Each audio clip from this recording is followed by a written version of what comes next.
문학을 공부하는 방송 문학정독의 무수비입니다. 파우스트입니다. 네, 저희는 이상문학상 2016년 제40회 읽고 왔고요. 이번 시간에는 김탁환 작가님의 앵두의 시간을 다뤄보도록 하겠습니다. 자, 이 작품은 저였으면 대상 줬을 거예요. 어, 네. 대상 줬을 거고 136쪽부터 213쪽까지 분량이거든요. 거의 80쪽 정도의 분량입니다. 다른 작가님들은 보통 한 20쪽, 20쪽에서 30쪽 정도 쓰세요, 단편을. 근데 김탁한 작가님은 거의 한 몇 배야? 이게 거의 3배, 4배 정도의 분량을 쓰신 거죠. 단편으로 치면. 이거는 단편이라기보단 중편 소설을 쓰신 거고요. 어, 분량도 압도적인데 그만큼 근데 분량이 많으니까 정말 다양한 장면들, 다른 단편은 좀 짧게 느껴지는데 이건 되게 길게 느껴지거든요, 실제로도. 어떤 한 사람의 인생을 파노라마처럼 다 둘러본 느낌? 실제 여기 등장하는 주요 인물이 2명 있죠. 나라는 그 인물과 나는 이 꼬마 아이부터 뭐 대학생, 소설가가 될 때까지 나오는데 그 나가 있고 그 나의 외삼촌 치숙이 나옵니다. 치숙. 이 둘의 관계가 주요 관전 포인트인데 어, 치숙으로부터 나는 많이 배워요. 어, 치숙의 그 골방에 들어가서 책을 읽기도 하고 그러면서 소설가 수업을 한 거죠. 글 읽는. 그리고 치숙은 되게 성숙한 인물이에요. 되게 모범적인 그리고 되게 생각이 깊은 그리고 자기만의 주관이 뚜렷한 그런 어른 말 그대로.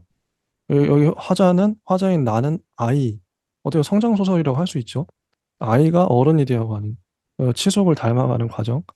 치숙으로부터 영향을 받다가 치숙으로부터 또 멀어지기도 하죠. 서로 싸우고 또 멀어졌다 마지막에 또 화해하기도 하고 치숙은 나중에 이제 죽는데 음, 그런 과정을 정말 감동적으로 이 소설의 특징이 뭐냐면 정말 감동과 교훈이 다 들어가 있다. 대중들이 좋아할 만한 요소죠. 저는 이 소설이 누가 읽어도 감동을 느낄 수 있고 어떤 진짜 명언 같은 문장들이 많이 보여요. 이거 적어놓고 한번 카톡 같은데 이제 프로필로 한번 활용하고 싶은 진짜 훌륭한 문장들. 어떤 그 머릿속에 어떤 전기를 찌릿찌릿 주는 같은 느낌. 그런 문장들이 있거든요. 드라마 대사 같은 그런 문장들 많이 나옵니다. 교훈과 감동이 어우러진 한 편의 대서사시를 보는 듯한 느낌의 소설이었다. 그런 소설인데요. 파우스트님은 이 소설 어떻게 보셨나요? 저도 뭐 재밌게 읽었고요. 일단 뭐 지수를 이제 따라가면서 나라는 화자가 얼마나 이제 성장을 하고 어, 그런 어떤 교훈을 통해서 내가 어떻게 생각을 이제 확장해 나가는지 잘 보여주고 있는 작품이라고 생각이 들고요. 어떻게 보면은 좀 굉장히 좀 그 성장 소설 어, 맞아요. 그런 느낌 나요. 응, 성장 그런 소설. 느낌이 좀 들기도 하고요. 이건 청소년들한테 보여줘도 괜찮겠다는 느낌이 들거든요. 그럼 아이들이 이 소설을 읽으면 왠지 바르게 자랄 것 같은 느낌. 음, 그런 느낌 듭니다. 음. 그래서 사실 이런 느낌이 드는 이유 중에 하나가 굉장히 좀 단답의 형태 그리고 그런 어떤 생각의 결이 1대1로 잘 이제 이루어져서 이런 어떤 세계의 어떤 어, 관찰이 바로바로 이제 이루어지면서 그런 것들이 이제 뭐 이미지가 선명하게 와닿는 그런 선명한 소설이라고 생각이 들고요. 그래서 메시지가 분명해요. 작가가 무슨 말을 하는지 분명히 알겠다. 이게 보이거든요. 그래서 좋았습니다. 누구나 쉽게 이해할 수 있는 어렵지 않은 소설이다. 어, 그래서 이런 어떤 방식이 정말 이제 뭐 반짝반짝 빛나게 이제 뭐 천문학이라든지 뭐 여러 가지 여기 있는 지식의 많은 별들을 어, 이제 관찰을 하고 있는데요. 어, 그럼에도 이 소설이 가진 포지션이 어, 만약에 그 성장 소설의 어떤 그런 맥락을 또 짚은다면 사실은 이 내가 이제 변하는 과정, 치숙이 변하는 과정, 그리고 많은 또 이야기들이 전개되면서 생각이 어떻게 바뀌어가고, 그리고 생각이 이제 어떻게 이제 응축되고, 그리고 그런 어떤 생각들이 어떤 삶의 어떤 변화를 이끄는지, 어, 사실 성경 소설의 그런 가장 좋은 맥락은 그런 맥락이거든요. 음, 그러네요. 어떻게 변해가는가, 변해가는 과정을 보여주는 거. 어, 어, 근데 여기에서는 사실 조금의 단점이라고 여겨지는 것은 예. 어, 살짝 그 문예지라던가 뭐 다양한 이제 글들의 어떤 어, 이렇게 읽은 어떤 다독의 어떤 방식이 여기서는 굉장히 좀 소모적으로 쓰여지고 있어요. 소모적이라는 게 어떤 거죠? 음. 어, 그러니까 뭐 이 어떤 소설을 또 뒤에 담아내기에는 사실 이 글에 있어서 그것이 뭐 정형화적인 어떤 형태로 반복이 되거나 이 글에 영향을 뭐 크게 이제 끼치거나 그 글로 인해서 내 영혼이 정말 이제 뭔가 뭐 눈물로 이제 새기는 어떤 과정들이 이제 소중하게 이게 새싹처럼 자라나는 그 앵도의 시간 같은 그런 것들이 이제 조금 더 이제 보여지면서 이제 그것이 풍성하게 나무처럼 자라나면 좋을 거라는 생각이 들었는데요. 여기서는 이제 충분히 담아나기보다는 그것들이 이제 하나하나 그냥 흩뿌려져 있는 느낌? 그런 아, 느낌이 그냥 좀, 소재가 단지 그냥 소재로 이용당하는, 소재가 하나, 이렇게 주제에 막, 주제로 깊이 이렇게 침잠하지 못하고, 녹아들지 못하고, 소재가 그냥 작가에 의해서 이렇게 이용당하는 느낌이라는 거죠. 예, 물론 이제 여기에는 삶의 어떤 농담마저 무거운 당연히 이제 삶의 어떤 할머니 같은 할아버지 같은 어떤 부분이 많이 있긴 한데요. 그것들이 이제 사실 좀 명정하게 좀 다가오려면 그 새싹들이 이제 물처럼 아니 물로 이렇게 딱 이렇게 하면은 이제 점점 자라나서 나한테 이제 와닿아야 되거든요, 사실. 그렇죠. 제일 중요한. 독자한테 와닿아야겠죠. 근데 그것이 와닿기 전에 이제 빨리빨리 뭔가 가려고 하는 느낌이 아, 있습니다. 속도, 이게 이야기를 빨리빨리 치고 가야 된다. 어, 이게, 그러니까요. 파우스트님하고 저하고 좀 다르긴 한데, 전 너무 깊은 감동을, 이런 류의 소설을 좋아하나 봐요, 제가. 아까 얘기 못한 게 김탁한 작가님이 거의 한 30여 편 정도의 장편을, 주로 장편 쓰시는 작가님입니다. 그래서 저희가 못 봤죠, 그동안. 단편 위주로 봤으니까요. 김탁한 작가님의 단편을 처음 봤어요, 전.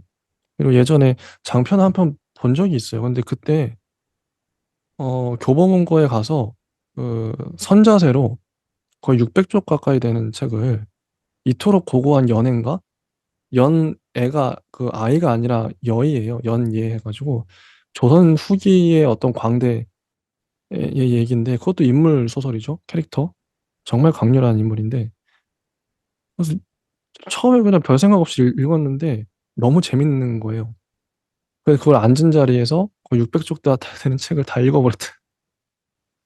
그런 적은 처음이거든요, 제가. 제 기억이 없어요. 아니 솔직히 서점 가서 200쪽짜리 책을 읽는 것도 힘들어요. 몇 시간 걸리잖아요. 600쪽, 거의 700쪽 되는 책을 거의 한 이틀인가 나눠서 교보문고에 가서 살았죠, 거의. 읽었던 기억이 나요, 아직도. 너무 재밌어서 사진 않고. 사기엔 좀, 그때 당시엔 좀, 그래가지고 돈이 없었기 때문에 앉아서 읽었어요, 그냥. 의자에 앉아가지고. 근데 그 정도의 그 문장력, 몰입감. 김탁한 작가님은 진짜 정말 탁월하십니다. 이게 사람이 집중해서 보게 만드는 힘이 있어요, 글을. 그래서 좀 한번 내용을 볼 텐데요. 많은 문장을 제가 이번에 한번 읽어드리려고 하는데 인트로가 이래요. 136쪽에 보면 어, 치숙은 쓰는 인간이었다. 읽는 인간이었고 무엇보다도 보는 인간이었다. 행복한 여행자가 갖출 세 가지 미덕이기도 했다. 셋 중 하나 혹은 둘만 취했다면 치숙은 미치지 않았을 것이다. 그는 깻잎을 잇듯 번갈아 셋을 오갔다. 앵도의 시간이라고도 불렀다. 치숙과 함께 발광하는 빛깔. 내게 봄은 온전히 붉다. 봄을 여는 진달래의 하늘거리는 붉음이 아니라 봄을 닫는 앵두에 쏟아지는 붉음. 7살 기억의 첫 5월에도 6살, 5살, 4살, 3살, 2살, 1살 거슬러 어머니 뱃속에서 꼼지락대던 5월에도 나는 봄과 붉게 놀았다. 교과서에서는 5월을 어찌 정의하는지 모르지만 내게 5월은 마산 진해 창원의 일가 친척이 외할아버지의 앵두농장, 감나무와 밤나무도 앵두나무만큼이나 많았지만 우리는 그곳을 앵두농장이라고 불렀다. 으로 모이는 달이다. 이렇게 시작하거든요. 몰입감 엄청나죠. 이야기에 빨려 들어가는 느낌이에요. 카오스 이게 블랙홀에 첫 문장부터가 치숙은 쓰는 인간이었다. 읽는 인간이었고 무엇보다도 보는 인간이었다. 행복한 여행자가 갖출 세 가지 미덕이기도 했다. 이렇게 가잖아요. 이거 어떻게 안 읽어? 다음 문장이 궁금해지네. 쓰는 인간이라고? 읽는 인간이라고? 이게 뭐지? 계속 보게 되는 거예요. 이거는 정말 타고난 글쟁이다. 어, 미친 듯이 봤죠. 재밌어가지고 80쪽 되는 분량을 그냥 후딱 다 읽어버렸습니다. 그래서 그 방학 때마다 뭐 시간 날 때마다 치숙의 그 농장으로 앵두 농장으로 놀러 간 거예요. 이 화자는 꼬맹이 시점에서 소설이 전개됩니다. 전 개인적으로 이 꼬맹이 시점 되게 좋아해요. 어린아이 시점. 이거 재밌거든요. 그러니까 어린아이 그 순수하고 그 맑은 그리고 되게 하여튼 그 어린아이 특유의 그 시선이 있어요. 그게 너무 좋아요, 전. 근데 딱 그런 이제 뉘앙스로 흘러가잖아요. 너무 좋아요. 140쪽 보면은 어 근데 이 애가 어떻게 됐냐면 막 원래는 엄마 손 잡고 그 갔거든요. 근데 엄마가 어느 날은 그 동생이 아파가지고 병원에 데려갔어요. 아버지랑 가죠. 아버지가 얘 보고 야 너 먼저 뛰어가 그러니까 얘가 미친 듯이 막 뛰어간 거야. 뛰어갔는데 앵두나무까지 가가지고 기절해 버렸네. 치솔이 막 이렇게 들어줬거든요. 근데 기절해 버렸어요. 어. 근데 그 장면입니다. 깨어났니?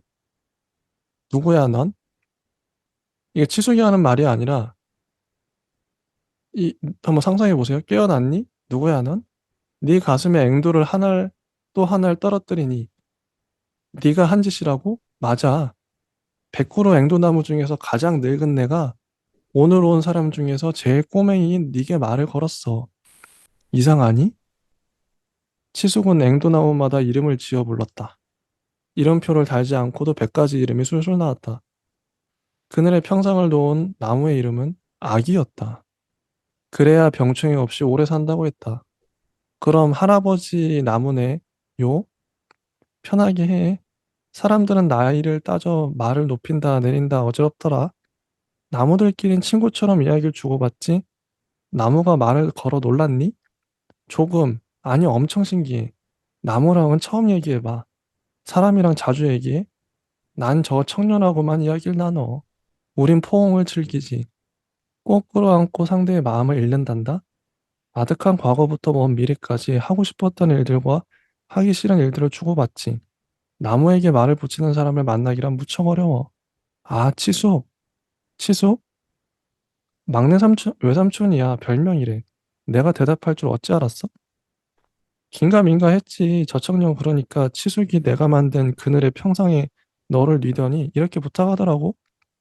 혹시 숨을 쉬지 않는 것 같으면 살짝 흔들어 깨워. 그래서 앵두를 하나를 또 하나를 떨어뜨렸던 거야. 나무랑 이야기하는 게 처음이라면서 꽤 잘하네. 대부분은 그냥 스치는 바람 소리쯤으로 여기지. 가끔 궁금했어. 나무랑 이야기하면 어떤 기분일까? 돌과 인사를 나누면 어떤 기분일까? 어떤 기분이야? 친구랑 얘기할 때와 같아. 이야기를 주고받는 건 다 똑같아. 사람과 사람이든, 사람과 나무든, 나무와 나무든, 한데 왜 기절한 거니? 몰라, 앵두나무를 보니 반가웠어. 막 소리 지르며 달려가서 앵두를 따먹었지? 목이 말랐거든. 치숙을 만나니 또 무척 반가웠어. 웃음을 못 참겠더라. 이상하게 눈물도 났어. 그리고는 기억이 안 나. 너무 반가우면 울지. 정말? 나도 그런 적 있어. 사람이나 나무나 똑같아. 나무도 기절해? 사람처럼 그 쓰러지지는 않지만 선체로 정신을 잃지. 새들이 와서 발톱으로 가지를 살짝 쥐면 그때 깨. 묻다가 눈물은 처음 흘렸어. 다음부턴 반가워도 소리만 질러. 뭐 이런 식으로 대화가 이어져요. 신기하죠? 아니, 나무와 얘기를 하는 꼬맹이라고? 이게 나무가 말을 한다. 제가 이거 읽으면서 그 어린 왕자가 생각이 나네요. 어린 왕자의 감성이거든요. 저희가 이제 어린 왕자에 감동하는 이유 중에 하나가 그 뭔가 아이의 시선으로 보잖아요, 세상을. 근데 그게 어른보다 어떻게 보면 세상을 더 잘 봐요. 근데 여기도 보면은 이 꼬맹이도 그렇고 치석도 그렇고 나무의 말을 듣거든요. 근데 이 꼬맹이는 커서는 나무의 말을 못 듣죠. 이 부분. 나무는 어떤 진리를 깨달은 것 같은 느낌. 어, 거의 신선 같은 느낌, 도인 같은 느낌도 들고 나무가 하는 말이 신기하기도 하고 이 장면 참 좋았습니다. 어떻게 보면 치숙의 캐릭터도 잘 드러내죠. 이렇게 순수한 어른인데도 나무와랑 말한다고? 어, 이런 이 장면 어떻게 보셨나요, 파우스트님? 저도 재밌게 읽었고요. 특히나 이런 어떤 나무와 대화의 어떤 느낌이 살짝 동화적인 느낌도 들면서도 맞아요. 이 분위기나 이제 전반적인 어떤 성장의 어떤 분위기랑 또 어울리거든요.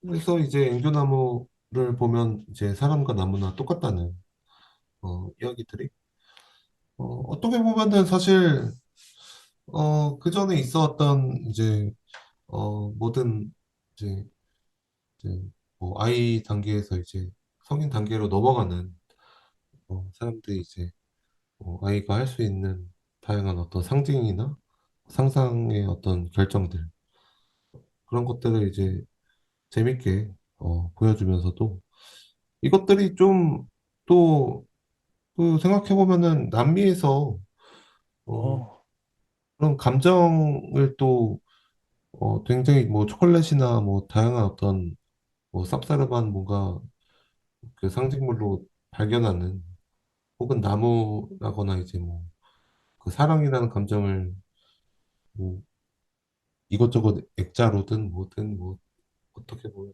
향으로든 굉장히 많은 것들을 이제 발견할 수 있는 그런 소설들의 위치를 보면은 이런 어떤 앵두나무가 이제 막 이제 사람이나 나무나 똑같아. 나무도 기절해 하는 부분이 저는 좀 반갑기도 했습니다. 네. 맞네요. 남미가 하긴 환상적인 느낌이 강하다고 들었던 것 같아요. 소설이. 저희가 이제 앞으로 뭐 일본 소설, 뭐 남미 소설, 영국 소설, 미국 소설, 프랑스 소설, 독일, 뭐 러시아, 중국 이게 나라마다 특징이 다르잖아요. 물론 한국 소설만의 특징이 또 있겠죠. 그런 것들을 비교해 보면서 이제 앞으로 세계 문학도 할 텐데 읽어봐도 재밌을 것 같아요. 음, 그 나라만의 특징이 있으니까. 자, 계속 보면은 이 치숙이 이런 말을 하죠. 얘가 기절했다 깨어났으니까 그땐 소리치지 말고 요렇게 수첩을 꺼내 끼적이면 된다. 저는 아직 글자를 몰라요. 글을 적으란 게 아니야. 반가운 네 마음을 담아두란 소리지. 144쪽에 보면 끼적여 보겠다면 이 수첩을 주마. 앞에 많이 끼적였잖아요. 대신 약속해라. 다 채워 보여주겠다고. 약속해요. 이 앵두나무를 증인으로. 이렇게. 이 끼적이다. 이게 사투리 같은데 네. 끼적여 보겠다면 수첩을 좀. 그래서 이 아이는 그때부터 수첩에 많은 것들을 기록을 하죠. 근데 그 글을 쓴 게 아니라 막 이렇게 막 그림을 그리고 막 그랬겠죠. 어, 다 이제 채워간 거예요. 그, 이런 치속과 이 아이, 끼적여봤던, 이게 이제 1번 문단의 내용입니다. 정말 동화 같아요. 전 그래서 처음에 이게 이제 이거 읽으면서, 아, 이게 이 이야기가 어떻게 전개될까, 앞으로? 그게 너무, 이게 예측이 안 되잖아요. 나무가 말하고, 삼촌이 갑자기 공책을 노트로 주네? 이게, 이 이후의 이야기는 어떻게 될지 전혀 감이 안 와요. 그래서 되게 흥미진진했던 것 같아요. 이번 단락으로 넘어가면 뭐 잠이 많은 아이였다 하면서 이렇게 시작을 하죠. 나무들이 움직이지 못한다는 교과서의 설명은 거짓이다. 뿌리를 통해 땅속을 누빌 뿐만 아니라 줄기와 가지를 벌려 하늘을 훑는다. 눈을 틔우고 잎사귀를 들이우며 열매를 키운다. 나란히 선 나무라 해도 보고 듣고 느끼는 것은 제각각이다. 이런 문장. 146쪽에 보면 이런 또 대화가 나와요. 이야기가 자석이란 건 아니? N극과 S극이 이야기에도 있단 소리야? 좋은 이야기인 좋은 이야기를 끌어내. 나쁜 이야기인 그 다음 이야기가 나오지 못하도록 밀어서 막지. 내가 먼저 시작할게. 듣다가 네 몸과 마음을 부르르 떨게 만드는 이야기가 떠오르면 그땐 주저 말고 우리에게 들려줘 알겠지? 나무가 이렇게 대화를 해요. 저는 이 부분도 되게 감동적이었어요. 제가 아까 말했던 교훈이랄까? 어떤 감동과 교훈이 이런 거예요. 좋은 이야기는 좋은 이야기를 끌어내. 나쁜 이야기는 그 다음 이야기가 나오지 못하도록 밀어서 막지. 이게 실제 그렇다는 생각이 들어요. 뭐 대화에서도 그렇고. 하우스님 어떻게 생각하세요? 일단 이 얘기만 들었을 때는 뭔가 이렇게 뭔가 좀 걸렸으면 좋겠다 이런 게 같이 이제 걸리다. 뭐가 걸리나요? 그러니까 뭐 S극 N극이 마치 이제 뭐 지구에 그런 성질을 띠고 있어서 좋은 이야기의 어떤 좋은 이야기를 이제 끌어내는 방식이 지구 반대편에 있는 어떤 호수의 섬에 있는 아이가 좋은 이야기를 하면은 그 반대편에 이제 박쥐가 날아다니면서 뭐 혹은 이제 새가 날아다니면서 그 이야기를 물어와주고 나쁜 이야기를 하면은 밤에 뭐 쥐들이 이제 뭐 안 좋은 얘기를 하다가 그 안 좋은 이야기 때문에 이제 부엌을 이제 괴롭히게 되고 막 이런 식으로 굉장히 그 전에도 이제 뭐 그 약간 환상적인 어떤 방식이라면 사랑은 뭐 냉두나무 같다 뭐 액자 같아. 액자는 무언가를 가두고 무언가를 이제 계속 기억하지. 사랑도 그런 의미에서 그 안에 가둔 액자를 계속 바라보는 거야. 그러면은 그 바라보는 것을 우리가 뭐 새로 이제 채우거나 다른 것으로 대체하지 않아? 아니야. 사랑은 계속 이제 하나로 가는 거야. 막 이런 식으로. 그런 이야기를 게 만드는. 뭔가, 예, 예, 그런 게 있으면 좋겠다는 생각이 좀 들긴 합니다. 좋습니다. 이런 거 좋아요. 자유롭게 의견을 개진하는 거죠. 확실히 파우스님은 그 좀 수정 보완 이쪽에 많이 얘기를 해주셔서 좋습니다. 사람마다 보는 관점이 다른데 저 같은 경우에는 좀 다른 것 같아요. 서로 결이 달라서 이런 부분이 잘 맞는 것 같습니다. 그리고 이 아이가 결정적인 체험이 그거죠. 148쪽에 보면 마침내 본격적인 골방 탐험이 시작되었다. 이 아이는 삼촌의 골방에 들어가서 박혀 있는 걸 되게 좋아해요. 거기서 자기도 하고 일어나서 막 책이 쌓여 있거든요. 책이 쌓여 있는 걸 하나씩 그냥 보는 거죠.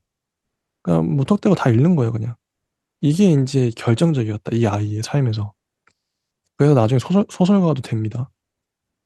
이런 어렸을 때 경험 되게 중요하거든요. 어.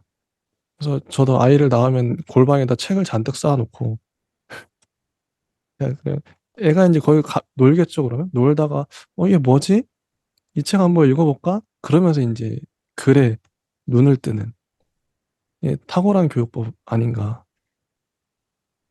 이렇게 생각이 들어요.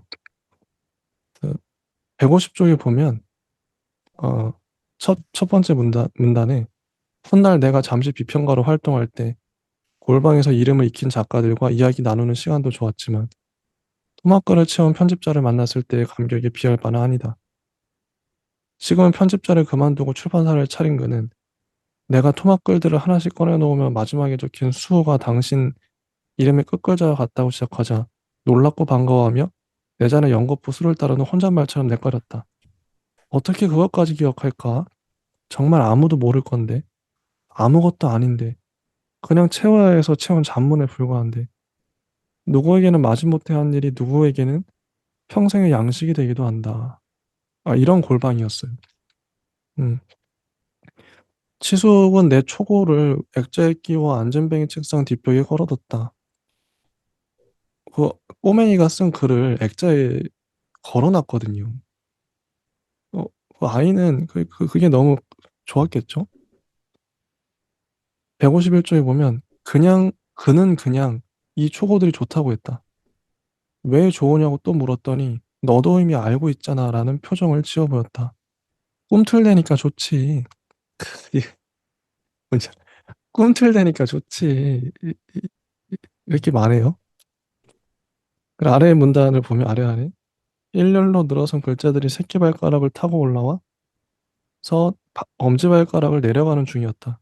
고개를 돌려 벽에 걸린 액자를 쳐다보았다. 완전한 백지는 아니었지만 군데군데 글자들이 많이 줄었다. 비로소 치숙이 좋아하는 꿈틀거림이 무엇인지 알았다. 어머니는 골방에 개미들이 많으니 낮잠을 자려면 대청마루로 나오라 했다. 그것들은 분명 개미가 아니라 내가 추리소설과 바꾼 초고의 글자였다. 이런 부분도 어떻게 보세요? 저 되게 재밌지 않나요? 동화적으로. 어, 어, 이것도 사실 되게 좋은 어떤 문장이라서요. 이것도 사실 좀 더 사실 이제 들어가면은 좋은 결이거든요. 사실 이제 문장이 꿈틀거린다. 그리고 9개의 상장이 걸린 어떤 그 내 느낌과 부끄럽기도 하고 뭔가 신기하기도 하고 그리고 그 치숙이 또 내 그것을 또 문장을 또 이제 보는 그런 어떤 부끄러운 어떤 감정들을 정말 이제 내 마음이 이제 꿈틀거린다고 한다면 그것이 이제 간질간질해서 마치 밤에 이제 어머니나 이제 아버지 부모님이 혹은 이제 뭐 같이 이제 남매가 약간 좀 이렇게 간질간질하는 느낌으로다가 다가온다 하면은 그런 꿈틀거림에 대해서 뭐 두 페이지, 사 페이지, 삼 페이지 더 써도 좋죠. 음, 네, 밀어붙여서 맞네요. 네, 더 써도 꿈틀댄다는 좋죠. 이거 자체가 되게 좋거든요. 네, 느낌이. 이미지 너무 좋습니다. 음. 그래서 앞부분은 이게 앞부분은 되게 동화적이에요. 어린 왕자 느낌이 어린 왕자. 152쪽에 보면 뭐 신나게 놀았니? 쌓여있는 책을 끄집어내고 겉장을 만지고 껑충껑충 건너뛰며 살피고 단어 하나 문장 하나로부터 떠오른 풍경들을 여백에 그리거나 적고 품에 안고 자장가를 부르거나 베고 누워 잠들 때 비로소 책과 속 깊은 친구가 된다는 것을 치숙이게 배웠다. 나를 태운 트럭이 사라지고 밤이 되면 그가 놀 차례였다. 어젯밤에 어젯밤을 이어 책탑을 무너뜨리고 다시 쌓으면서 밤에서 밤으로 통하는 문장들과 홀로 신나게 이렇게 책과 놓은 거죠. 이거다. 이게 이제 작가 수업이다. 이런 생각이 들었고, 참 동화 같은 풍경이에요. 아련한. 이게 이제 전반부의 모습입니다. 아이. 그리고 아코, 그 1980년 5월의 골방을 잊지 못한다라고 나오죠. 아코디언은 참 슬픈 악기였다. 아코디언. 이제 이 꼬맹이가 그 폐결핵에 걸렸어요. 어, 폐결핵에 걸려서 쉬어야 돼요. 근데 어머니가 아코디언을 사줬죠. 얘는 체육 시간에 아이들 막 운동장 나가 노는데 혼자 교실에서 아코디언 연습을 해요. 음, 그러고 있습니다. 그리고 이제 156쪽에 근데 치숙도 그런 어린 시절에 아팠거든요. 그의 성적은 마산에 가서도 전교에서 세 손가락 안에 들었다. 고교 2학년 때 심장년만 앓지 않았다면 서울대는 따놓은 당상이었다는 아쉬움이 이어졌다. 지금 천재가 아니라 그때 천재였던 사내. 이런 문장 좋죠. 지금 천재가 아니라 그때 천재였던. 이런 게 이제 문장 센스라고 생각하는데 5년을 꼬박 병실에서 지냈지. 너한테만 하는 얘긴데 5년이나 투병한 건 신장이 아파서가 아니야. 그럼요. 실망 때문이지. 실망이 병마보다 위험한가? 친구들은 좋은 대학에 붙어 상경했는데 나만 좋은 병실에 남겨진 거야. 2년쯤 지나니 될 대로 되란 마음이 들더라. 약을 제대로 안 먹고 몰래 술을 마셨어. 병이 더 악화되더라고. 겨우 목숨을 건지고 나니 5년이 훌쩍 지나갔더라. 대학을 졸업한 뒤 취직한 녀석도 있고 장가 간다고 청첩장도 날아오고 고시에부터 신문에 이름이 난 놈도 등장했지. 나? 나는 그냥 병자였어. 실망하여 신세 조진 놈. 이랬던 치수이에요. 많이 답답하지? 아니요. 네 맘 다 알아. 물론 신장이 아픈 거하고 폐가 아픈 건 달라. 최소한 1년은 학교 친구들하고 다르게 조심하며 지내야 한다며? 음. 그래서 이제 치숙이 이런 말 하죠. 이 기회에 읽고 싶은 책 실컷 읽고 마음 편히 지내. 지금 1년이 몰고 온 행운들을 깨달을 날이 올 거야. 두고 봐. 음. 그러면서 사랑하는 일을 기다릴 때든 글을 쓸 때든 조급하지 않을 거다. 그 행운이 이런 거래요. 음. 기다린다고요? 사랑하는 일을? 너도 언젠간 연애를 할 거 아니냐? 남자들은 대부분 조급하게 굴지. 하지만 어렸을 때 병마와 싸운 이는 달라. 차분히 기다리는 법을 알거든. 너도 폐결핵에 걸린 뒤부터 기다리는 일이 잦아졌지 않니?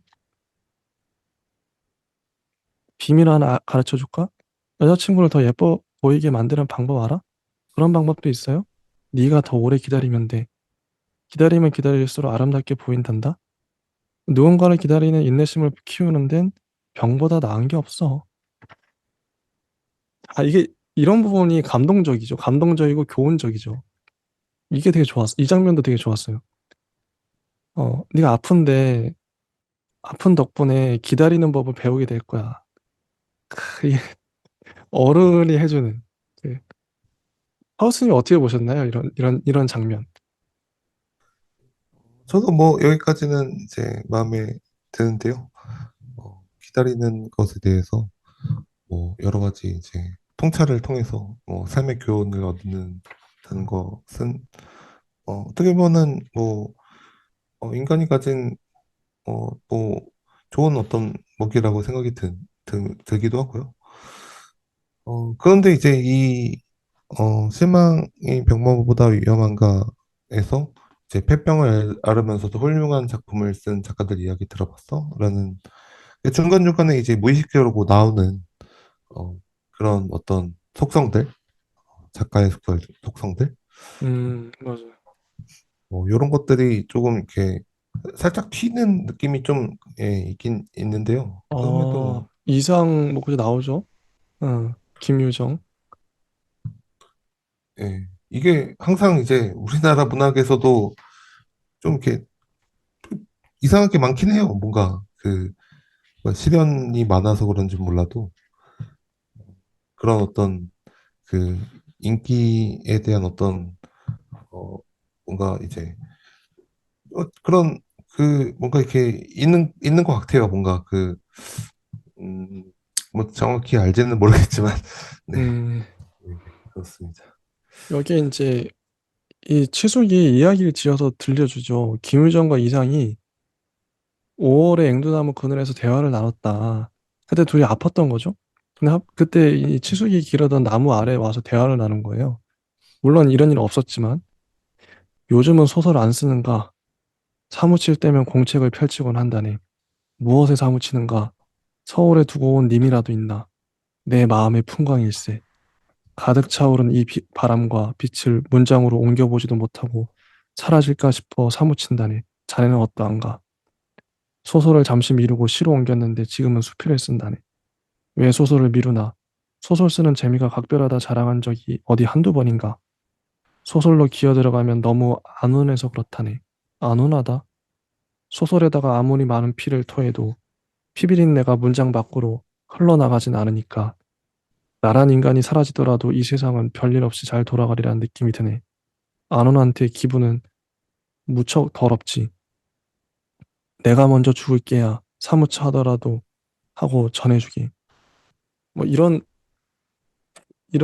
대화를 했다는 거죠. 이상과 김유정이 대화를 했다. 이 대화도 되게 재밌어요. 음. 이런 부분도 좀, 어, 이 꼬마는 어떻게 들었을까? 이런 생각도 들고, 전 좋았습니다. 가상이지만, 음, 서로 문학의 이런 거장들이 대화 나누는, 음, 그리움 탓이라네. 그리움에 대한 얘기도 하고, 음. 근데 여기서 그 얘기도 나오죠. 이 꼬마가 취소한데 책은 언제 내요? 이 말을 하잖아요. 책을 내는 게 되게 끝까지 좀 계속 가슴에 남죠. 아니 저렇게 맨날 책 읽고 하는데 글도 쓰고 하는데 책은 언제 내냐 삼촌은. 근데 마지막에 또 글 얘기 나오죠. 삼촌의 글. 책을 냈으면 좋겠어? 아니면 왜 그렇게 매일 나무 그늘에서 써요? 응. 글을 쓴다고 꼭 책을 내는 건 아니란다. 응. 이런. 이게 이제 2번 문단까지 2번까지의 내용이고 네, 3번 넘어갑니다. 163쪽. 어, 그 나는 슬그머니 다가가서 골방 앉은뱅이 책상이 아니라 이곳에서 글을 쓰는 이유를 물었다. 치숙은 밖에서 글 쓰거든요. 오만해지지 않으려고 그런다. 오만해지다뇨? 자 봐라 저 산과 나무와 풀들 참으로 아름답지 않니? 골방에서 벽만 보고 글을 쓰면 내 문장이 최고라는 착각이 들어. 하지만 여기 이렇게 앉으면 주위를 돌아보기만 해도 내 글이 얼마나 부족한지 깨닫지. 너도 골방 구석에 처박혀 글 쓸 생각 말고 조물주의 솜씨가 환하게 보이는 밖으로 나와. 아 이런 장면을 김탁한 작가님은 정말 잘 잡아내요. 이 장면과 이 대사들.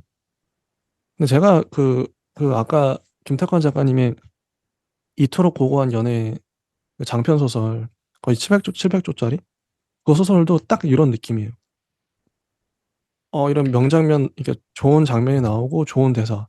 이게 진짜 왜 바뀌어 쓰세요? 오만해지지 않으려고 그런다. 오만해지다뇨?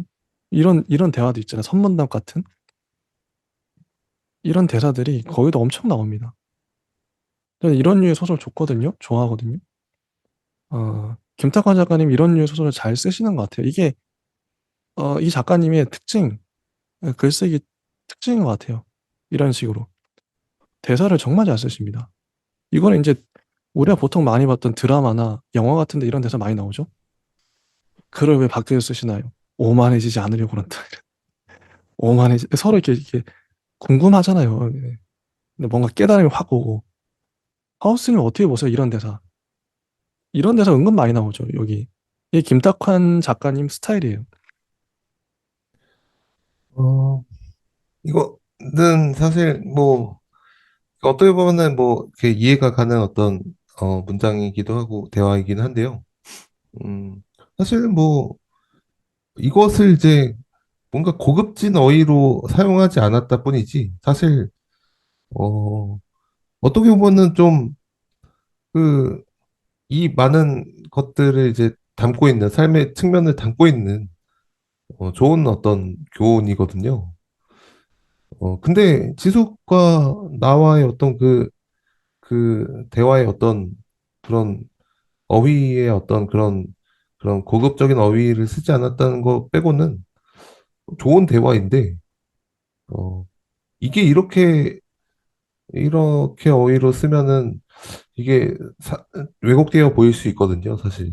어떤 부분이 왜곡이 될까요?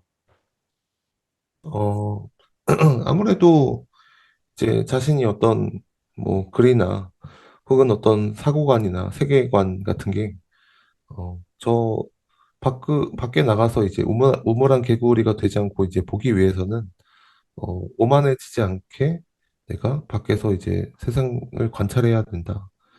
그런 어떤 뜻을 품고 있는 뭐 참을 아름답지 않니? 뭐 여기 있으면은 주위를 뭐 돌아보기만 해도, 정말 뭐 내 글이 얼마나 부족한지 깨닫게 되지. 라는 어떤 문장인데요. 이것이 주는 어떤 감동과 이제 그 명징한 그 삶의 답은 이제 굉장히 좀 좋은 느낌이지만, 어, 이게 조금 너무 순수하게 보일 정도로, 어, 조금 뭔가 그 고급 어휘를 써야 되는 생각이, 좀- 표현하시기가 좀 어려우시군요. 고급어이 좋습니다. 어쨌든 좀 불만이 있다 이런 거죠. 이런 서술 방식에 이런 대화 방식이 좀 좀 아쉽다 이런 거잖아요. 파우스트 이게 방식. 음, 사실은 어떻게 보면은 그런 어떤 어휘 없이도 사실 그런 고급이 필요 없이도 어떻게 보면은 뭐 쓸 수 있는 그런 어떤 삶의 성찰이자 근데 그리고 오히려 반대로 말하면 쉽게 말하는데 그게 깊은 뜻을 품으면 더 좋은 거 아닌가요? 어렵게 어 말하는 것보다. 그렇죠. 음, 어 그래서 이 국면이 이제 사실 어 이 치숙의 어떤 뭐 성질을 또 이제 발견을 하면서 내가 그를 통해서 어 마치 이제 오모랑 개구리에서 이제 많은 이제 펼쳐나가는 음, 이런 감각으로 이제 써지는 문장인데요. 음. 아무튼 뭐 제가 오해를 좀 한 것 같습니다. 왜냐하면 아니 뭐 그럴 수 있죠. 아니 네, 맞고 틀리고의 문제가 아니라 그냥 네. 일단 네, 넘어가 보면요. 네. 칠숙이 그 앵두나무도 있지만 그 산 위에 검은 돛배라는 그 큰 나무 위에 집을 지었죠. 거기에 이제 올라와 볼 테냐 그러죠. 응. 근데 그게 다 까지면서 이제 나는 겨우 올라가죠. 167쪽에 보면 밧줄에 막 다 쓰라리고 그래서 거의 몇 시간 만에 올라갑니다. 고등학생 때 얘기예요. 이거 고등학생 돼버렸어요. 이 아이가 벌써 여기까지 오면서. 그래서 169쪽에 보면 이런 얘기도 나와요. 치숙이 한 말인데 라디오가 없었다면 농장은 창살 없는 감옥이지. 앵두나무에 붙어 사는 벌레와 내 꼴이 다른 게 없으니까. 하지만 라디오에서 흘러나오는 음악에 빠져들면 몸과 마음이 순식간에 두둥실 떠오르지. 고저와 장단을 따라 지구를 돌고 머나먼 우주로 날아간다고. 농장이 여기가 아니라 음악과 함께 돌아다닌 그곳이 꼭 여기 같다니까? 이런 말도 하죠. 라디오를 즐겨 듣는 치숙. 그리고 나무 위에서 그 구멍 뚫어가지고 별도 봐요. 치숙은. 되게 낭만적이죠. 그런 치숙이고. 173쪽으로 가면, 꿩 얘기가 나옵니다. 꿩. 꿩이, 꿩이 갑자기 등장하거든요. 안경을 낀, 까만 선글라스를 낀 꿩이 등장해요. 근데 색안경을 낀 그 사연이 나오죠. 거기 그 사연도 좀 재밌습니다. 그것도 나오고 넘어가서 아까 이제 말했던 별 이제 그 위에 이제 가판에 그 천장을 뚫어가지고 송곳으로 뚫어서 별을 봐요. 뭐 하세요? 별 옮기는 중. 옮긴다고요, 별을? 밤하늘은 단 하루도 똑같지 않아. 매일매일 유일무이한 방식으로 반짝이지. 누가 지었는지 모르지만 천문학이란 말 정말 근사해. 하늘의 문학. 똑같은 인생과 똑같은 소설이 없듯 똑같은 밤하늘도 없어. 매일 별을 옮기셨습니까?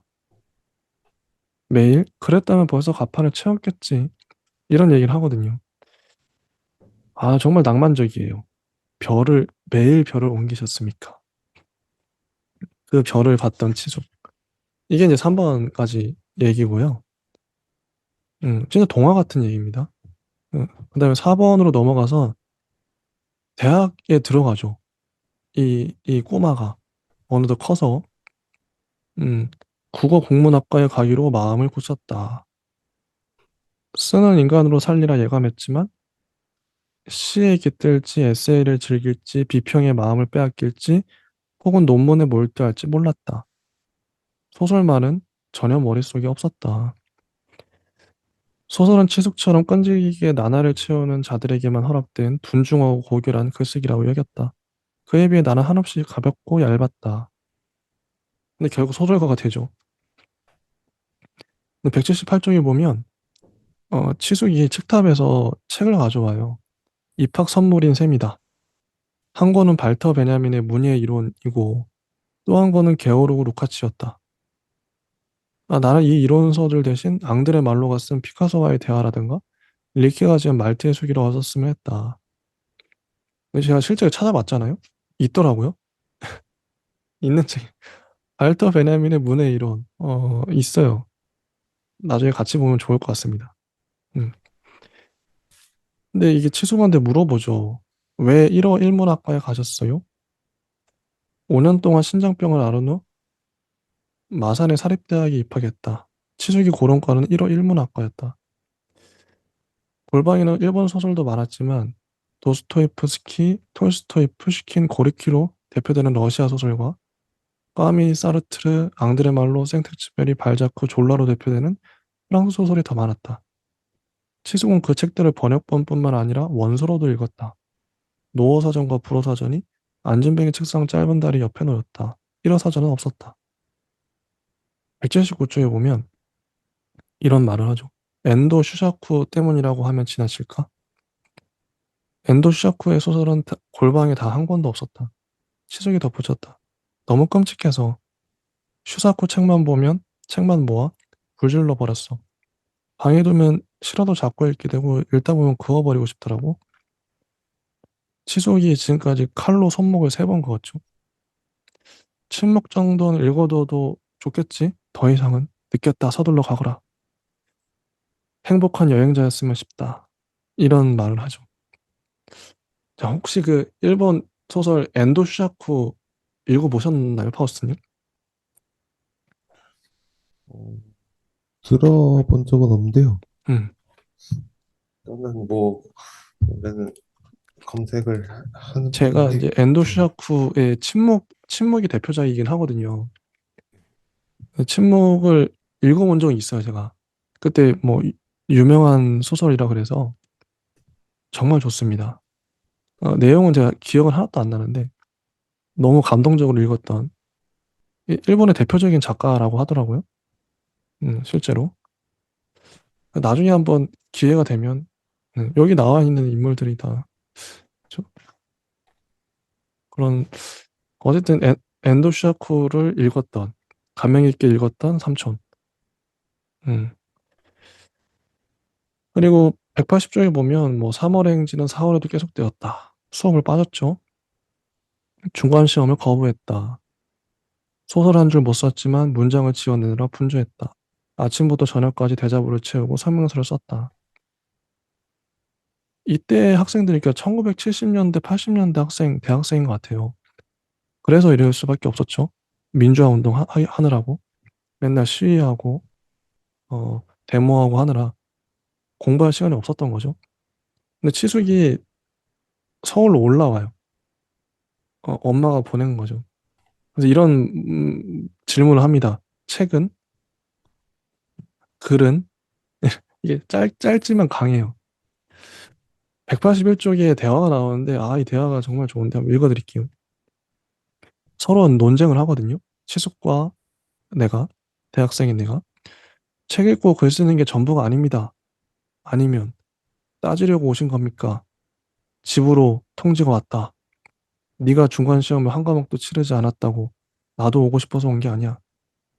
시험을 치고 안 치고는 제 자유입니다. 작품에 몰두하느라 그랬다면 당연히 내 자유지. 하지만 책도 안 읽고 글도 안 쓰면서 시험에 들어가지 않은 건 자유가 아니야. 게으름이지. 최소한의 노력도 쏟지 않다니 실망스럽구나. 글은 나중에 써도 늦지 않습니다. 아니 늦어. 중요한 작가들은 삶의 고비에서 늘 먼저 썼다. 상황을 핑계로 삼고 처지에 양보한 놈치고 제대로 된 글을 남긴 적이 없어. 쓰는 게 무조건 최선은 아닙니다. 쓰지 않고도 쓰지 않아야 할 때도 많습니다. 들떴구나. 그런 적 없습니다. 겨우 석 달 만에 골방을 잃었군. 여기가 제 골방입니다. 사랑하는 일을 기다릴 때든 글을 쓸 때든 조급해서는 안 된다고 하지 않았어? 조급한 사람일수록 읽지도 않은 글을 끼적이죠. 타락했어. 말씀이 지나치십니다. 나는 매일 앵두나무 100그루를 돌봐. 미세한 차이까지 찾아낸다고. 넌 온전히 네 몸과 마음을 들여다보는 개냐? 다람쥐 쳇바퀴처럼 돌아가고 있는 건 아니고 오늘의 먹구름이 어제 햇살과 어찌 이어지고 내일의 장대비와는 또 어찌 다투는지 충고 필요 없습니다. 돌아가세요. 네가 무시할 건 이 세상에 단 하나도 없어. 무시하지 않습니다.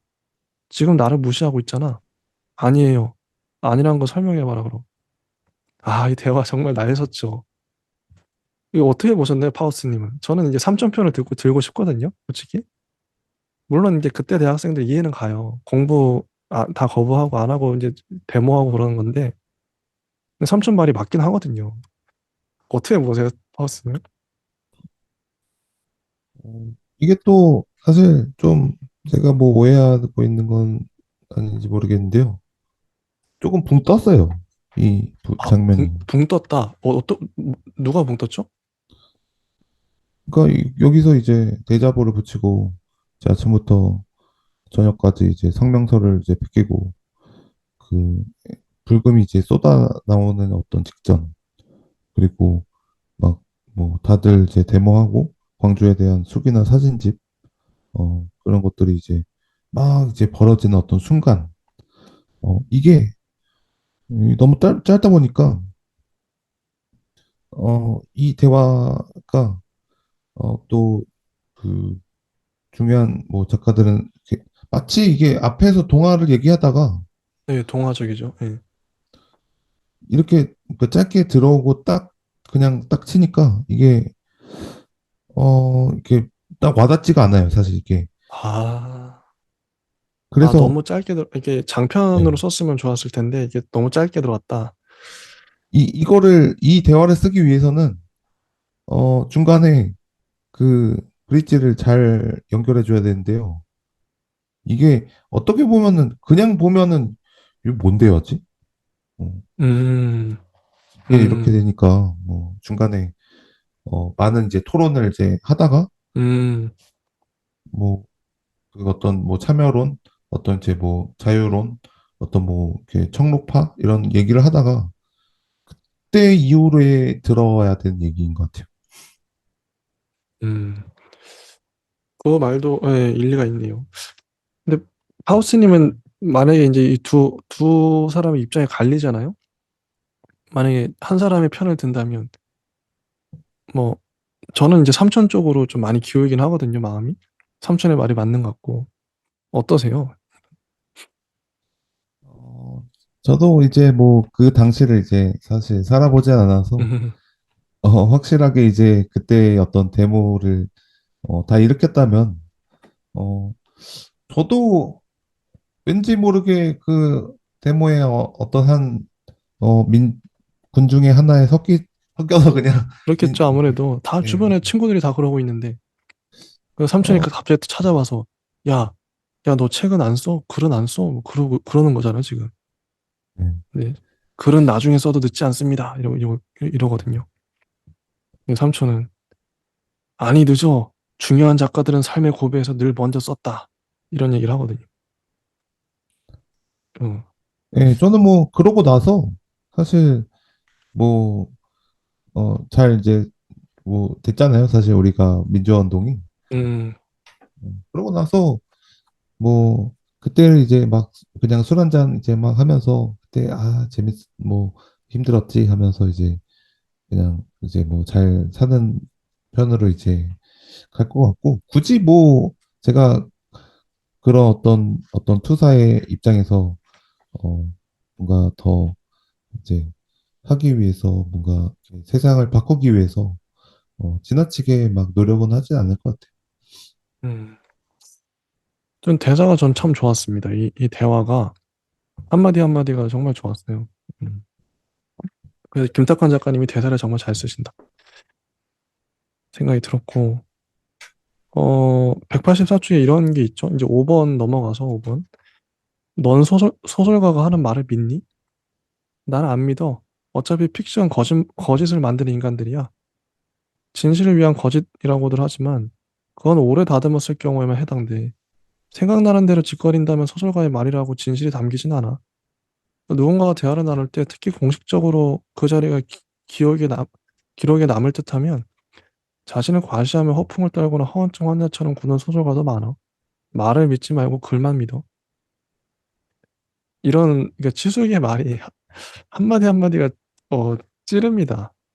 찔러요. 핵심을 찌르기도 하고 어, 감정을 찌르기도 하죠. 186쪽으로 가면은 3년 전 치숙은 직장암으로 항문 제거 수술을 받았다. 이렇게 됐죠. 이제 글쓰기도 틀렸는가 보다. 문학이란 모름지기 배설인데 말이야. 음. 어, 그리고 이제 뭐 아파요, 치숙이. 그리고 이런 회상을 하죠. 187쪽에 보면 어, 외할머니 돌아가셨을 때 외할아버지 이제 치숙한 데는 어머니고 치숙한 데는 아버지죠. 그때 이제 이런 말을 하는 거예요. 땅콩처럼 개들 먹이를 죽통 들고 산비탈을 빨치산처럼 오르던 꼬부랑 우리 엄마가 죽었네. 아주 죽어버렸네. 불상타 우리 엄마. 차라리 잘 죽었다. 우리 엄마. 이게 전 영화의 장면이 생각나는 거예요. 이런 인물도 있거든요. 음. 차라리 잘 죽었다 우리 엄마. 이렇게 하면서 거의 어떤 회한이 담겨 있는. 아버지한테 이런 말을 하죠. 우리 아버지 참 멋쟁이시지. 1937년도에 도일하여 처음 커피 맛을 본 후 평생 하루에 석 잔. 이 커피 얘기하다가 멋쟁이 아버지라고 얘기하는데 188쪽에 이런 얘기 하죠. 하지만 아버지, 왜 나한텐 그리 매정하게 구셨습니까? 아버지 만난 커피 마시고 왜 나한텐 커피 한 잔 마실 1,000원 한 장 주지 않으셨습니까? 이 나무에 올라가라 저 나무에 올라가라 지팡이로 가리키기만 하셨습니까? 빈말이라도 농장을 떠나 서울이든 부산이든 놀러 갔다 오라고 말씀하지 않으셨습니까? 일본에서 장사로 거금을 벌고 해방과 함께 귀국하여 번듯한 사업을 하던 아버지가 어찌하여 몰락하였고 누가 배신하였는지 왜 내겐 알려주지 않으셨습니까? 밤마다 애꿎은 술만 들이키셨습니까? 이제 그 복장 터지는 사연을 아무도 모르지 않습니까? 묵묵히 사라지는 게 아버지답다 여기셨습니까? 정말 그렇네요. 아버지답습니다. 하지만 아버지만 아버지답게 살다 죽으면 그만입니까? 아버지가 먹쟁이인 건 인정한다니까요. 하지만 나는 뭡니까? 나는 앵두나무의 빌부터 봄, 여름, 가을, 겨울을 보내는 나는 대체 뭐란 말입니까? 적어도 이 물으면 답을 주고 가셨어야지요. 그래야 앵두나무들을 만나면 이야기를 해줄 것 아닙니까? 아버지의 죽음을, 아버지의 슬픔을, 아버지의 충고를.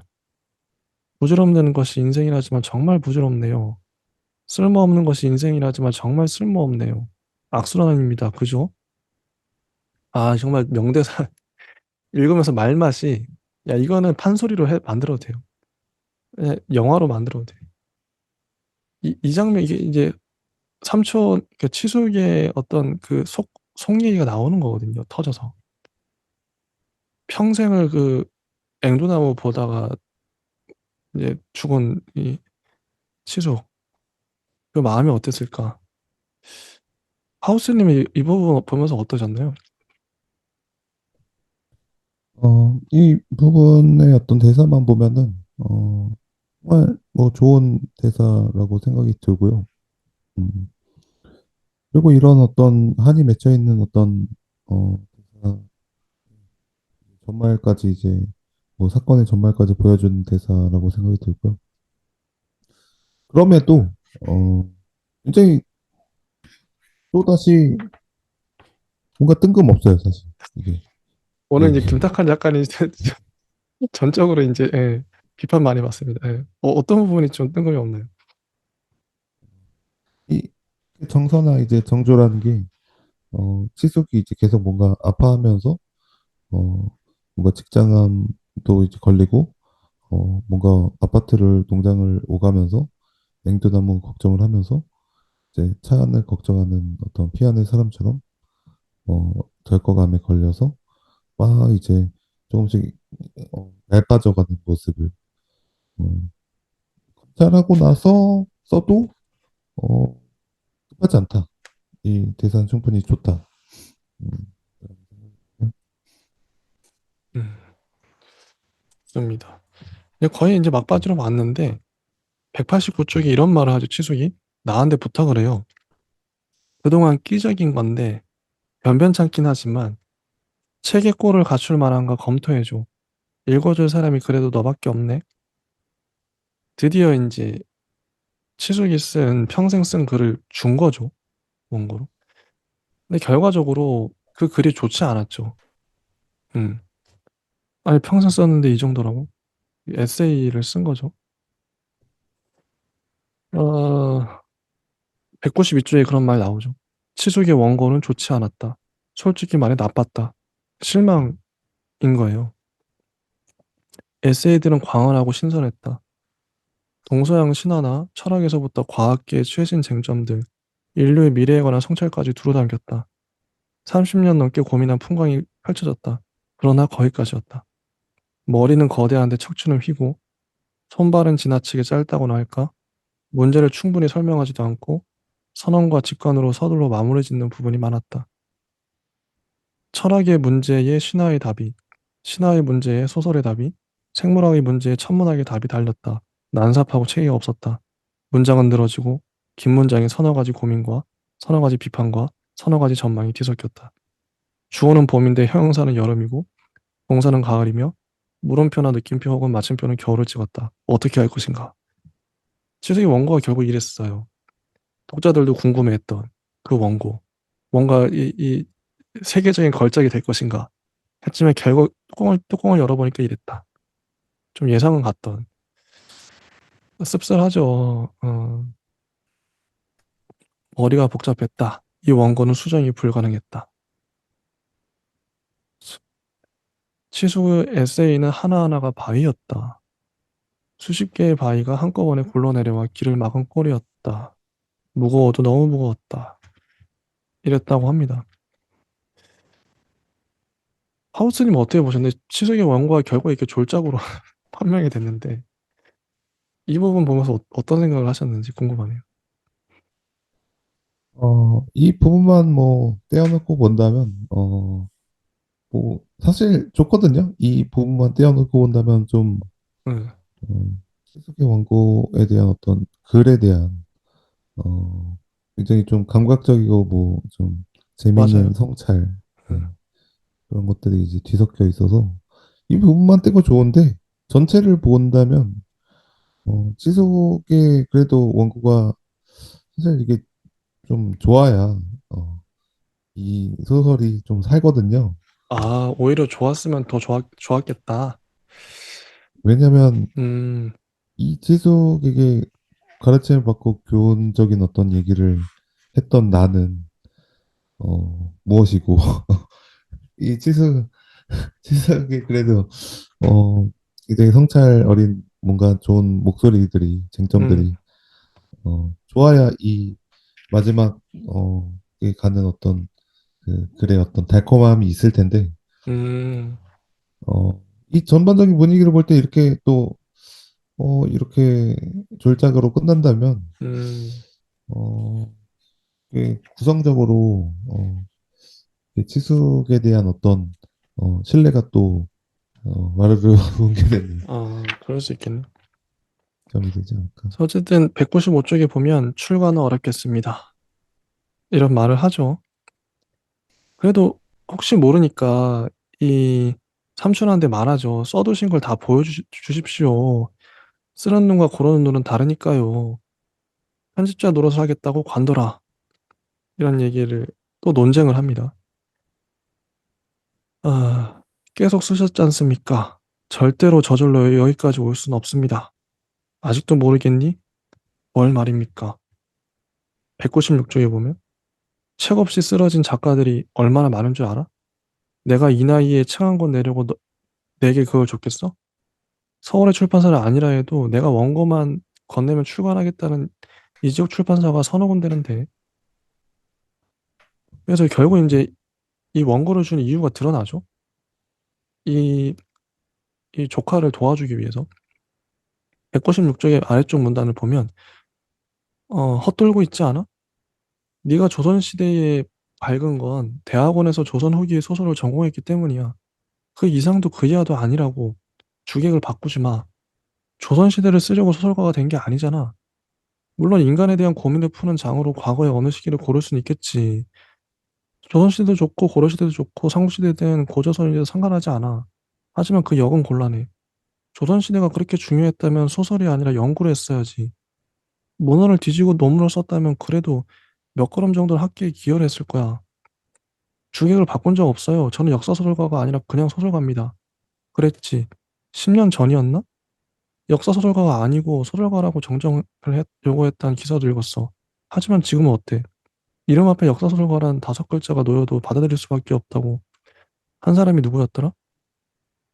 그건 한 인간을 탐구하는 것도 중요하지만 한 왕조를 소설로 살피는 건 역시 중요하다는 뜻에서 한 말입니다. 시오노 나나미도 로마인 이야기에서 로마인 이야기는 소설이 아니야.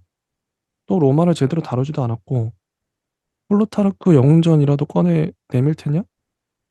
플루타르크 영웅전이 설령 소설이라고 해도 네가 준비하는 조선 시리즈와는 달라. 플루타르크 영웅전은 어디까지나 인간이 지닌 본질적인 특징을 로마와 그리스의 인물 중에서 찾아 짝을 지은 거야. 가장 악하니, 가장 영리하니, 장사를 가장 잘하느니, 행정에 가장 밝으니 이런 식으로 말이지. 하지만 네 구성은 인간 본질로부터 출발하지 않았어. 소설가인 제가 어찌 연역을 택하겠습니까? 저는 제 문장으로 살아낸 것만 믿습니다. 영원한 기납의 서사, 그게 소설입니다. 조선 시리즈 결국 인간 본질에 닿을 겁니다. 죄를 자복하는 셈인가? 파고들 지점을 분명히 하고 예리하게 나아가도 닿을까 말까 한 게 소설이야. 결국 나중에 궁극적으론 이따위 단어를 소설 앞에 붙이는 건 변명이진 하지 않아. 정신 똑바로 차리고 스스로에게 따져 물으란 말이다. 인간은 어디에서 왔고 무엇이며 어디로 가는가? 안전한 질문만이 하찮은 이야기를 경건한 소설로 끌어올리는 법이라고. 질문만 근사하게 던진다고 글이 나오는 게 아닙니다. 거기에 닿기까지 시간과 돈과 노력을 쏟아 부어야 해요. 비웃는 거냐? 질문을 미리 확정할 수 없단 겁니다. 질문을 만들어가는 것이 어쩌면 질문 자체가 소설일지 모른다고 얼마나 많은 작가들이 주장했습니까? 그딴 망언을 믿는 게냐? 질문을 만들어가다니. 무슨 질문을 던지는지도 모르는데 글을 쓰다 보면 저절로 치명적인 질문이 만들어진다고? 이게 어디 애드벌련 떠오는 일이더냐? 소설은 굴팍이다. 화두를 쥐곤 답을 찾아 파고 파고 또 파들어가는 일이지. 나는 30년을 넘게 팠는데 넌 겨우 10년 남짓 굴을 파는가 싶더니 어느새 애드벌룬이나 띄울 공리를 하더구나. 쓰기 시작하면 책상은 사라진다는 말도 못 들었어? 넌 책상에만 집착하는 꼴이야. 중요한 건 진짜를 쓰는 거다. 저도 진짜를 쓰고 있습니다. 네가 나보다 문장을 단정하게 쓴다는 걸 인정하마. 나보다 머리를 10번쯤 더 굴려 구성을 빈틈없이 꽉 짜는 것도 맞아. 하지만 그건 기술이다. 기능공의 차원에서 네가 나보다 낫단 소리야. 모름지기 소설은 그런 게 아니다. 소설을 보여주세요. 소설은 단 한 편도 없고 에세이들만 건넨 이유가 뭔가요? 시중의 소설은 꼭꼭 감춘 채 제 소설만 비판하는 건 부당합니다. 소설이 아니라고? 넌 대체 어떤 걸 소설이라고 여기는 게냐? 정말 한심하구나. 가거라. 더 이상 얘기하기도 싫다. 그 에세이들을 소설이라고 우기시는 겁니까? 그러지 마시고 30년 동안 쓴 걸 다 주세요. 지게 숨길 게 뭔가요? 배설할 똥구멍도 없는 병신에게 뭘 더 말해? 이게, 야, 여기 나온 대사들이 압권이에요. 이 어떻게 보면 소설론이잖아요? 소설론을 김탁관 작가님이 말한 건데, 아, 정말 둘이 치열하게 치고받고 하죠. 근데 저는 이게, 어, 이 진정성이 있다 생각하는 게, 김탁한 작가님의 최근작들, 뭐, 그동안 썼던 것들을 알라딘에서 봤어요. 딱 자기 얘기하는 겁니다, 지금.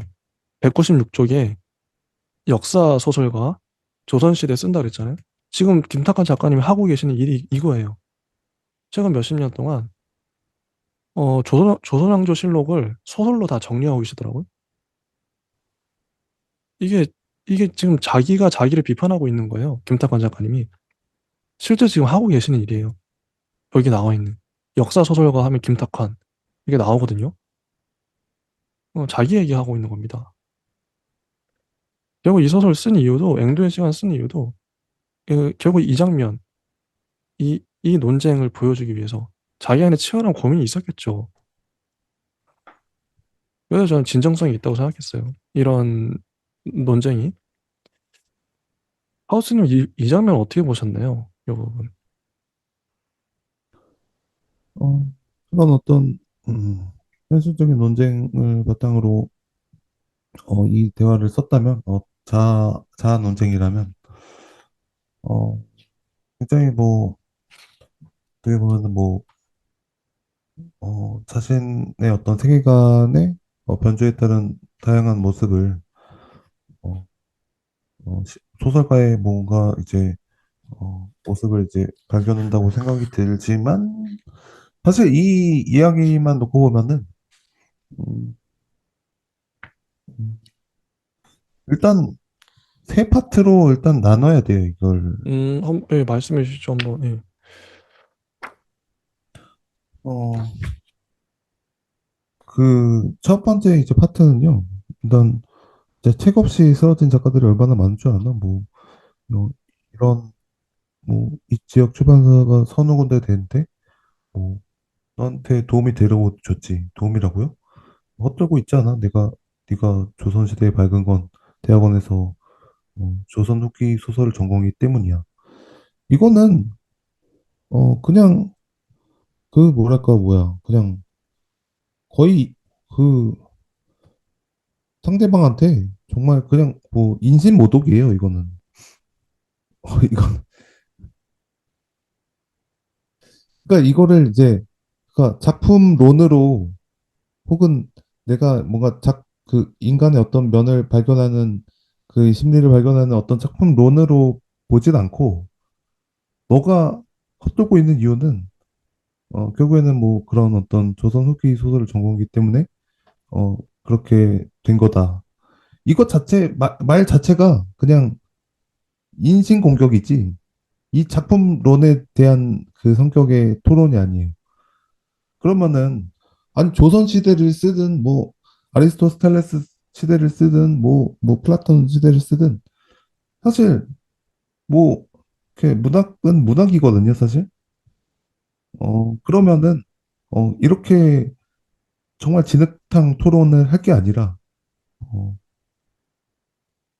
어, 여기서도 이제 뭐 주책을 바꾼 적 없어요. 역사 소설가가 아니라 소설가입니다. 뭐 이렇게 하면서 얘기를 하는데 그러면은 치숙이 성숙한 인간이 아니란 거죠, 일단. 어, 대놓고 비꼬아서 얘기를 하는 거니까. 어, 그런 의미에서 이 진흙탕 토론이 그러면 어떻게 될 것인가? 음, 어, 죄를 자복할 셈인가? 파고들 지점을 좀 분명히 하고, 예리하게 나아가도 달까 말까. 이거에 대한 사실 거의 정확한 정답은 뭐냐면요. 정답이라고 하기도 그렇고, 그냥 뻔한 어떤 담론은 뭐냐면요. 그냥 시간이 가면은 명작들은 알려져요. 어떻게든. 그 사람이 음, 인성이 추하든, 뭔가 이게 그 사람이 불륜이 막 900번 이루어졌든, 그 사람이 뭔가 정말 이렇게 뭐 권총 자살을 했는데 막 살인도 저질렀든 간에, 나중에 100년 뒤에, 혹은 50년 뒤에, 그 작품론으로 알려져요. 작품이 좋으니까. 근데, 여기서의 어떤 진학장 싸움의 결말은, 어, 사실, 너가 그 에세이를 소설이라고 우기는 겁니까? 라는 측면에서 그러면 니도 못 쓰잖아. 이렇게 돼버리거든요. 담론이. 음, 그거 에세이잖아. 그러면은 이 진흙탕의 담론은 사실 없는 거예요. 이 대화의 어떤 주제는. 그러면은 치숙이랑 나와의 어떤 관계 이걸로 그 말을 해야 되는데 그러면은 이 진흙탕 싸움의 치숙과 나는 둘 다 정말 안 좋은 비유로는 안 좋게 그냥 싸우고 있는 거죠. 그래서 이게 음. 저는 이게 어쨌든 이제 이게 자기 비판인데 김탁한 작가님이 이제 조선 시대나 역사 소설 주로 쓰시면서 스스로에게 한 질문이겠죠. 야, 조선시대를 쓰려고 소설가가 된 게 아니잖아. 자기가 자기한테 이렇게 묻고. 야, 조선시대가 그렇게 중요했다면 소설이 아니라 연구를 했어야지. 어, 문헌을 뒤지고 논문을 썼다면 그래도 몇 걸음 정도 학계에 기여를 했을 거야. 스스로에게 이런 말을 하는 거죠. 고민이 많이 됐던 것 같아요. 그래서 이렇게까지 소설에서도 그대로 이제 작가의 목소리를. 이건 자기 말인 거죠. 자기 비판. 아직도 고민을 하고 계시는지 아니면 답을 내리셨는지 모르겠어요. 이 부분도 그렇고 또 198쪽에 이 부분은 어떻게 보세요? 그딴 망언을 믿는 게냐로 시작하는 소설은 굴팍이다. 소설은 굴팍이다. 화두를 쥐고 온 답을 찾아 파고 또 파들어가는 일이지. 나는 30년을 팠는데 넘겨고 10년 남짓 굴을 파는가 싶더니 어느새 에드벌룬이라 띄울 궁리를 하더구나. 이 부분은 어떻게 생각하세요? 결국 너는 이제 비판하는 건 소설은 굴팍인데 에드벌룬을 띄운다는 건 풍선을 띄운다. 날아가려고 한다. 이런 거잖아요. 비판하는 게. 어떻게 보세요? 그래서 여기서 굉장히 사실 좋은 질문들을 많이 하거든요. 그렇죠. 예. 영역이나 생각할 거리들. 네, 인간은 어디로 가는가, 그렇죠. 무엇이며. 예. 근데 이게 현학적인 말놀이로 끝나요, 사실. 이것이 이제 어, 뭐 삶의 어떤 국면이나 그런 어떤 질문들에 대한 어떤 명징한 해답을, 혹은 그 해답이 어떤 삶의 가치에 있어서 어떤 사람들에게는 보석 같은, 정말 뭐 분수 같은 어떤 역할을 할 수 있고, 어떤 사람에게는 그냥 길가에 돌아다니는 뭐 그냥 돌 같은 걸 수도 있고, 어떤 사람에게는 굉장히 아름다운 꾀꼬리 같은 말들이 될 수 있겠지만, 이것들이 이렇게 그 형상이 그래도 많이 이제 그러니까 왜곡되고 막 비뚤어지고 뭔가 이제 막 이렇게 굴러다니고 그래도 그래도 뭔가 그 안에서 발견되는 지점이 어 있는 어떤 그런 느낌을 찾아본다면, 그래도 이 소설은 굴팍이라는 이야기와 음, 그리고 기납의 어떤 역사, 어, 인간의 본질에 닿을 거라는 어떤 이 화자의 굉장히 좀 어떻게 보면 광활하지만 되게 순수한 어, 말들, 음, 그런 것들이 사실은 음. 보석 같은 지점이거든요. 일단은 또 시간 관계상 여기까지 또 보고 결국에 이제 이 말을 하기 위해서 이 소설을 썼다고 생각이 들어요. 쓴 이유 중에 하나가 이 논쟁, 자기 내면에서 일어난 논쟁이죠. 자, 이제 마지막 부분을 언급하고 끝내면 좋을 것 같습니다. 결국 치숙은 병원에 있죠. 오줌 주머니와 똥 주머니를 차고 있어요. 너무 이제 죽을 날만 기다리고 있죠. 저는 마지막 장면이 되게 감동적인데, 정말 감동적인데, 그 치숙이 부탁을 하죠. 어, 집에 가자고. 앵두나무 거기 있는 곳으로 다시 돌아가자고. 근데 이 조카는 도와줘요. 치숙이 가게끔. 같이 가죠. 그래서 운전해서. 근데 가서 치숙이 앵두나무 하나하나 앞에 가서 앵두나무 앉잖아요. 꼭 안으면서 작별인사를 하잖아요. 207쪽에 그 장면이 나옵니다. 치숙이 녀석들 눈을 하나하나 이건 이제 개들한테도 인사를 해요. 키우던 개들한테 인사하고, 그 다음에 이제 앵두나무를 베려고 그래요. 뭘 하시려고요? 벨 거다. 배다뇨. 배꾸르를 전부 베어버릴 거야. 자식처럼 아끼는 나무들 아닙니까? 도대체 왜? 정말 모르겠어? 지금 이 녀석들은 나를 따라 죽으려는 거야. 앵두나무가 몇 년째 다 말라가고 있거든요. 치숙이 없어서. 뿌리로 물을 끌어올리려고도 않고, 광합성도 마다 않고, 내가 아픈 만큼 이 녀석들도 아픈 거라고. 나 때문에 녀석들이 아파하는 걸 더 이상 못 보겠다. 어차피 함께 갈 거라면 지금 정리해야겠어. 근데 이게 찍어버리려고 하지만 말리죠. 안 됩니다. 평생 키우며 사시지 않았습니까? 결국 포기해요. 포기합니다. 아우성이 들리지 않아? 밤마다 시끄러워 미치겠어. 제발 배워달라고 녀석들도 원하잖아. 어렸을 땐 너도 곧잘 나무들과 대화를 했어. 기억나지? 그래서 도끼를 든 손을 부들부들 떨면서 포기합니다.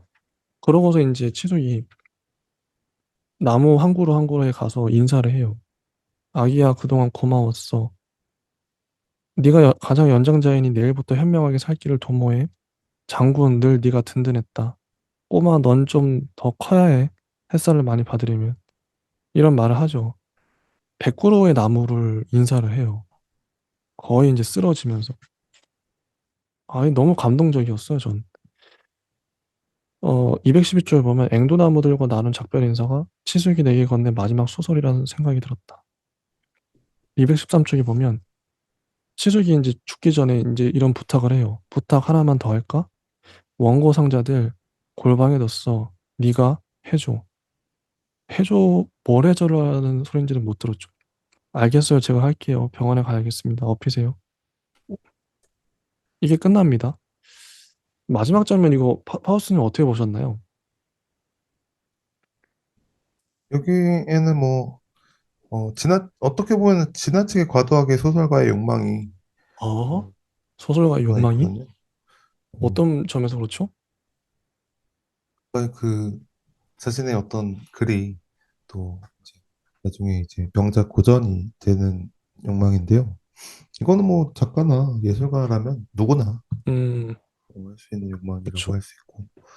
그렇다면 이 욕망이 과연 이 카프가 같은 욕망이 이 마지막에 원고를 이제 태워달라 혹은 세상에 발표해달라 어, 혹은 책으로 만들어달라 이 욕망이 과연 이 소설의 어떤 메시지 어떤 역할 어, 음, 그러네요. 어, 어떻게 보면 이 소설의 이제 성장의 서사에서 치석과의 어떤 관계에서 어떤 역할을 할 수 있을까 해봤더니 어떻게 보면은 이것은 자화상이라고 볼 수도 있죠. 자화상이다. 혹은 이제 소설가가 이제 들 수 있는 어떤 어, 뭐 호랑이는 죽어서 가죽을 남긴다. 음, 이런, 소설가는 글을 남긴다. 어, 음, 아니 이게 굉장히 좀 인생에서 음, 인생이 있어서 왜 쓸데없이 많이 이제 뭔가 많이 이제 등장하는 뭔가 이제 뭐 어떻게 보면은 지금 현세를 잘 사는 게 중요하지 않을까 싶은데 어 굉장히 예전 그 어떤 전래동화처럼 어 우리를 공부를 시키려고 하는지 몰라도 당장 음, 노는 게 좋은데 음, 호랑이도 가족을 남기는데 너도 이름을 날려야지 너도 음. 성공한 성공한 사람이 돼야지 하는 그래서 속았는지는 몰라도 어이 사실 현세를 사는 게 재밌게 좋게 사는 게 아니 누가 고우처럼 뭐 살고 싶겠어요. 고우 뭐 딸내미들은 좋아하겠지만. 그쵸. 그러면 아무튼 이제 많은 얘기를 했는데요. 네. 시간 관계상 앵두의 시간 전 너무 좋았습니다. 김탁환 작가님 앵두의 시간. 이따가 또 뭐 한 줄 평도 할 테니까요. 여기까지 하고 저희가 또 마무리해 지어야겠네요. 네. 예. 하우스님은 뭐 앵두의 시간 관련해서 좀 총평이랄까? 어떠셨나요?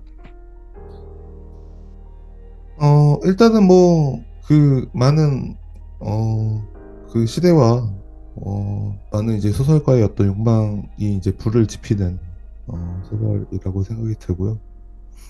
특히나 뭐 이런 그 중간에 이제 확 그냥 빠져버리는 마치 이제 버스에 이제 제가 막 갑자기 치인 것 같은 뭐지? 그 성장 소설 아니었나? 막 했는데 갑자기 막 그 자아 비판하고 있는 어떤 소설들을 보면은